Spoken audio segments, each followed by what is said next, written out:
Brij Bihari Pateria is a well-known name in politics, recognized for his unique working style and unwavering commitment to public service. His top priority has always been ensuring that the people of his constituency benefit from government welfare and development schemes.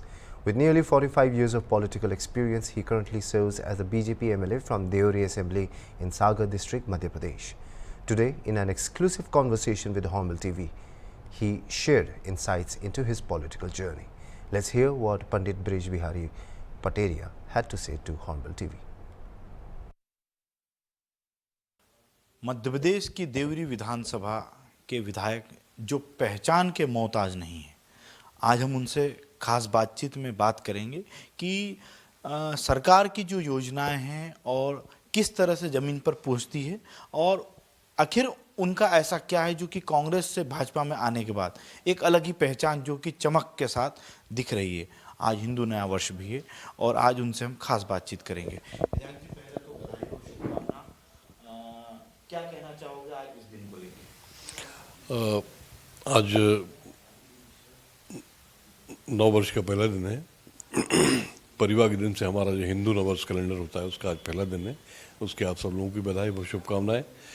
और आज के दिन माननीय मुख्यमंत्री जी ने, doctor Mohan Yadav ji ने ये नई परंपरा शुरू की है, ये सराहनीय है। ये तो बहुत पहले हो जाना चाहिए था। वर्तमान में जो हिंदुत्व की, जो सनातन की बयार पूरे देश में और पूरी दुनिया में चल रही है, ये इसके पहले ही हो जाना चाहिए था, ताकि पूरी दुनिया और जो सनातन से नहीं जुड़े हैं लोग, वो लोग भी ये जान सकें कि सनातन है क्या, हिंदुत्व है क्या, हिंदू माइथोलॉजी क्या है, सनातन के अंदर परंपराएं क्या हैं, पूरी दुनिया देखे समझे। इससे निश्चित रूप से मानता हूँ कि देश का मान बढ़ेगा, गौरव बढ़ेगा। अच्छा, आज हम बात करें कि पार्टी का काम होता है, पार्टी काम कर रही है, संगठन काम कर रहा है, विकास, जैसे किसान विकास की बात करें, हम किसान विकास की बात, क्योंकि ये मोदी जी कहते हैं, तो आप जो है आपके क्षेत्र की क्या? किसानों के हित में राज्य सरकार ने और केंद्र सरकार ने बहुत अच्छी शुरुआत करी है, बहुत अच्छी शुरुआत करी है।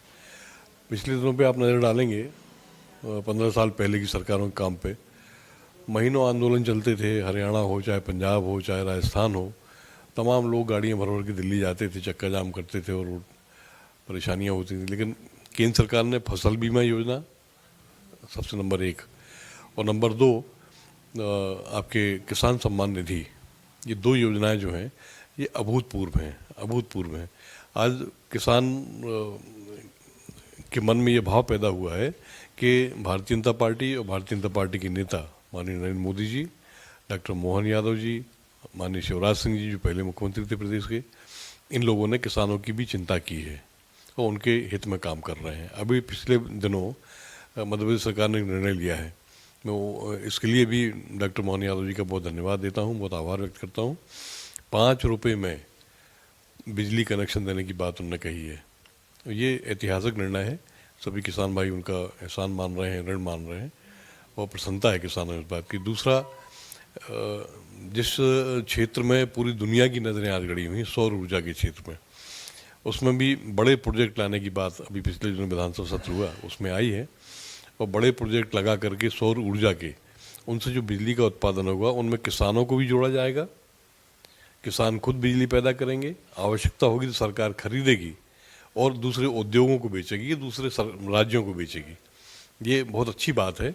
यदि ये मूर्त रूप में धरातल पे आ गई तो मैं समझता हूँ किसानों का जीवन ही बदल जाएगा।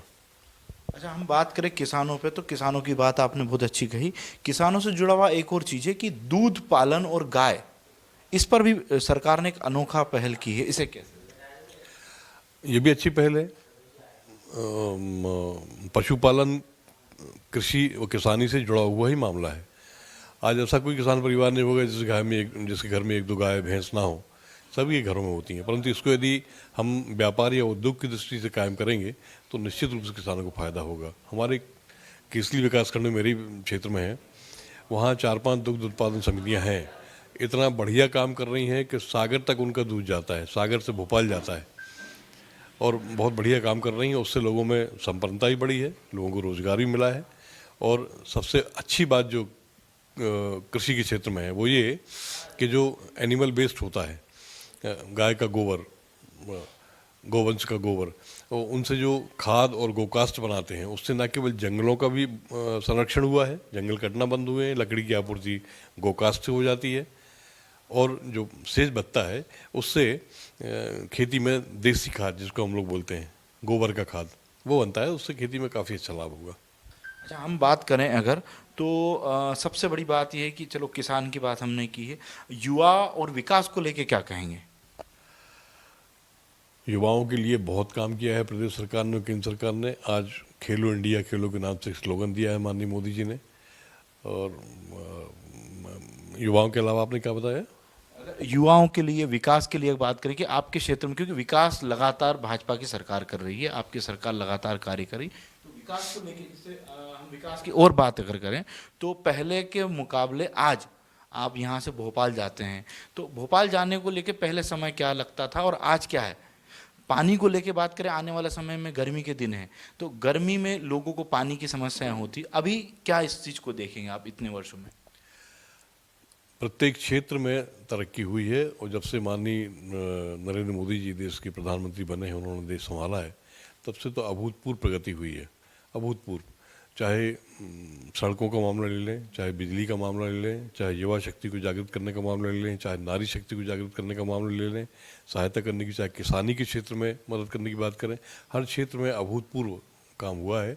युवाओं के प्रोत्साहन के लिए उनके अनेकों योजनाएं हैं। युवाओं का और शिक्षा का एक दूसरे से जुड़ा हुआ मामला है। युवा, खेल और शिक्षा, ये तीनों लगभग एक दूसरे से जुड़े हुए मामले हैं। तीनों ही क्षेत्र में काफ़ी काम हुआ है और हो रहा है। आपको क्योंकि हम 2-3 दिन से यहाँ पर घूमे और हमने देखा तो यहाँ पर जनता जो है एक अलग ही रूप में आपको देखती है। कहीं ना कहीं कुछ लोगों ने हमको बताया कि आपको विकास पुरुष कहा जाता है। ऐसा क्या अनोखा कार्य आपने यहाँ पे किया है जिससे विकास पुरुष भी कह रहे हैं? नहीं, मेरी ऐसी कोई अपेक्षा नहीं है कोई विकास पुरुष कहे, तो बहुत बड़ी बात होगी। अभी दिल्ली बहुत दूर है हमारे लिए विकास पुरुष बनने के लिए, लेकिन बस मन में एक भाव हमेशा रहता है कि हम गरीबों के लिए काम करें, जिन तक विकास नहीं पहुंच पाता है। सबसे पहले हमारी प्राथमिकता होती है कि उनको लाभ मिलना चाहिए सरकारी योजनाओं का, जो सबसे अंत में बैठे हैं, पिछड़े हैं। गरीब कल्याण को लेके भी जैसे आपने भी बताया कि जैसे नारी शक्ति की बात की, तो आपके क्षेत्र में गरीब आदिवासी और अच्छी ज़्यादा संख्या में गरीब आदिवासी लोग हैं, तो उनको लेके आप क्या कहेंगे? क्योंकि विधानसभा में भी आपने कई बार ये क्वेश्चन किया। जी हाँ, जी हाँ। मैं पहले ही कहा मैंने कि हमारे क्षेत्र में एक विकासखंड केसली जो है वो आदिवासी विकासखंड है, और आज भी जब ग्रामीण क्षेत्र में हम दौरे पे जाते हैं, घूमते हैं, तो आज भी विपन्नता है। और कुछ हमारे वृद्धजन जो हैं या कम पढ़े लिखे लोग हैं या बगैर पढ़े लिखे लोग हैं उस वर्ग के, तो उनके पास तक सरकारी योजनाओं की जानकारी ही नहीं पहुंच पाती है। सूचना का, संचार का माध्यम अभी भी उन लोगों के पास तक नहीं पहुंचा है। मशीनरी को और अधिक मजबूत करने की आवश्यकता है ऐसे क्षेत्रों में जहां इंटरनेट की कमी है, नेटवर्क आपका सरकारी अमले का नेटवर्क जो है उसकी कमी है।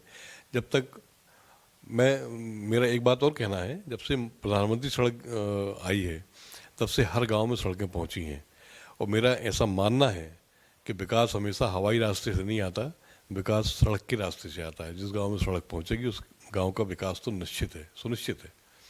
और इस क्षेत्र में काफ़ी अच्छा काम हुआ है। अब बहुत कम 2-5% परिवार ऐसे रह गए हैं जिनको सरकारी योजनाओं की जानकारी नहीं है या लाभ उन तक नहीं पहुंच पाया है। ये भी हो सकता है कि वो लाभ लेने के लिए विकासखंड तक, तहसील तक या अपने सरपंच तक अप्रोच ना कर पाए हों, ना पहुंच पाए हों। ये भी एक कारण हो सकता है। इसमें एक चीज़ और हमको देखने को मिली है और हमने समझा है, क्योंकि आपका जो यह विधानसभा क्षेत्र है यहाँ पर अधिकतर जो है किसान और इन सब के साथ साथ जंगल वाला क्षेत्र है, वन का क्षेत्र है, और वन को लेके सरकार का एक अलग ही रुझान है, कोशिशें हैं और अच्छा कार्य करने की बात करें। आप वन को लेके, आपके यहाँ के लोग वन विभाग को लेके कुछ नया करना चाह रहे हो जिसमें आपने कुछ किया हो या नया कुछ प्लान हो, वो हमसे आप बताएं। सही कहा आपने, हमारे क्षेत्र में वन संपदा काफ़ी अच्छी है, प्रचुर मात्रा में है। और एक बात और आपको बता दूं, शायद आपकी जानकारी में नहीं होगी, सागर डिवीज़न का दक्षिण वनमंडल जो है, जो प्रदेश के, संयुक्त प्रदेश के, जब छत्तीसगढ़ नहीं बटा था तब और आज भी प्रदेश के उन वन क्षेत्रों में से एक है दक्षिण वनमंडल, जहाँ सागौन के वृक्ष अपने आप से उगते हैं। सेल्फ प्रोडक्टिव है ये। यहाँ सागौन के वृक्षों का पौधारोपण नहीं करना पड़ता, अपने आप सागौन निकलता है और काफ़ी अच्छी मात्रा में यहाँ जंगल है। हमने काफ़ी काम किया है। दूसरा ये कि जंगल है तो यहाँ वनोपज भी होगी। तेंदुपत्ता को लेकर के हमारा फोकस रहता है। जैसे आपने देखा ही अभी मीटिंग खत्म हुई है, तीनों रेंजर हमारे क्षेत्र के आए हुए थे। आने वाले सीजन में 1 हफ्ते बाद तेंदुपत्ता संग्रहण काम शुरू हो जाएगा। मेरा फोकस पहले कार्यकाल में भी रहा, इस कार्यकाल में भी है। तेंदुपत्ता संग्राहक को उसकी मेहनत का पूरा मूल्य मिलना चाहिए और उसको सूचीबद्ध भी होना चाहिए। ऐसा ना हो, सरकार ने जो योजना बनाई है, तेंदुपत्ता नीति बनाई है, उसमें बोनस का ही प्रावधान है। कई बार होता यह है कि तेंदुपत्ता श्रमिक जंगल जाकर के अपने तेंदुपत्ता संग्रहण करता है, पड़ पे जाके डाल देता है, गिनती हो जाती है, परंतु रिकॉर्ड में, सरकारी रिकॉर्ड में उसका रजिस्ट्रेशन नहीं हो पाता, वो छूट जाता है, तो वो बोनस के लाभ से वंचित रह जाता है।